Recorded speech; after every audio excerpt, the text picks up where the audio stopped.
जब भी तुम लोगों को रोते हुए देखती हूँ तो मुझे बहुत तकलीफ होती है, और मुझे कसूरवार ठहराने वाली तुम्हारी निगाहें। मैंने तुम्हारी अम्मी को नहीं भेजा।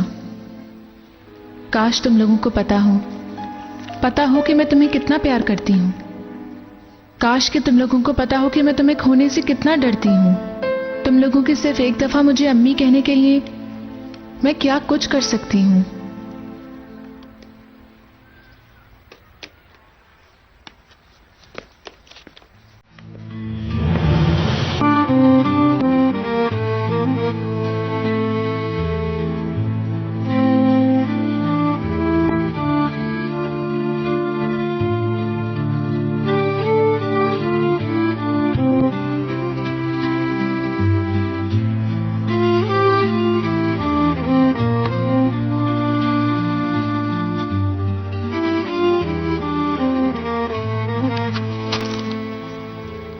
खैरियत है? बाबा, मैंने आपको बहुत मिस किया। बचपन में जब भी तुम्हें डर लगता या फिर तुम कभी उदास होती तो इसी तरह मुझसे लिपट जाती थी, और आप कहते थे कि आपके होते हुए कोई मुझे कुछ नहीं कह सकता, और सुकून से वहीं सो जाया करती थी। और कितनी मर्तबा मैं सुबह तक ऐसे ही बैठा रहता कि तुम जाग न जाओ, और मुझे हमेशा तुम्हारी ही फिक्र रहती। मेरे जितना खुशनसीब कोई बच्चा नहीं हो सकता। आप लोगों ने मेरा इतना ध्यान रखा, और आप लोगों ने मुझे इतना प्यार किया है कि लेकिन अब बाबा, ये सब बहुत मुश्किल लग रहा है। अपने आप को जबरदस्ती प्यार करवाना बहुत मुश्किल लग रहा है।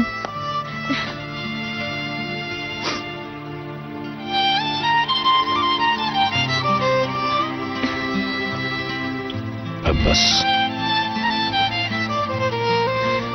मेरी क्या गलती है बाबा?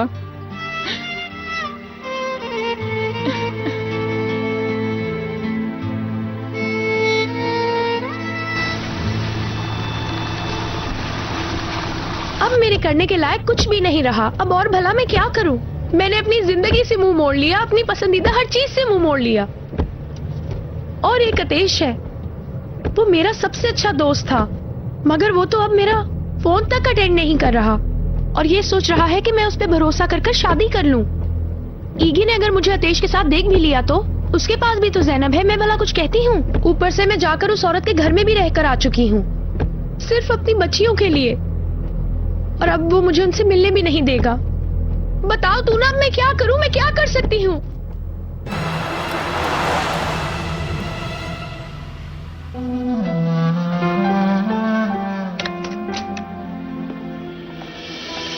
डॉक्टर आतिश, ऑपरेशन थिएटर तैयार है। मिस फिरोजा ने दोबारा फोन किया था, शायद आप उन्हें फोन करना चाहें।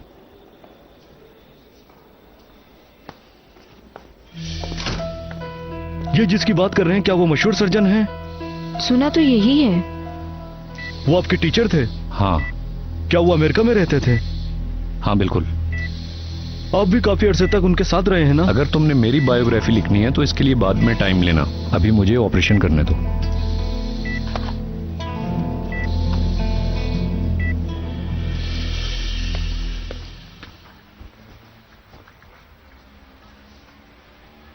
क्या मैं सो गई थी? अपने अब्बू के सीने पे रो रो के सो गई थी तुम।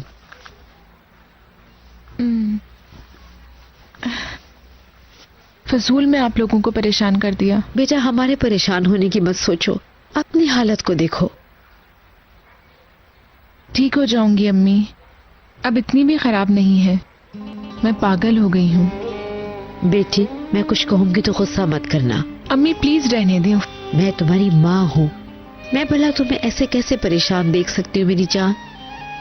अभी भी वक्त है, वापस आ जाओ। अभी वक्त ही कितना हुआ है तुम्हारी शादी को? आखिर जब आपका बाबा से झगड़ा होता था तो क्या आप यही करती थी? बिल्कुल नहीं बेटा, तुम अपने बाबा को ईके से बिल्कुल भी ना मिलाना। शादीशुदा जिंदगी ऐसे नहीं होती। नाना, अब्बू वाली बाबा वाली पोयम पढ़ लें? चलो पढ़ लेते हैं।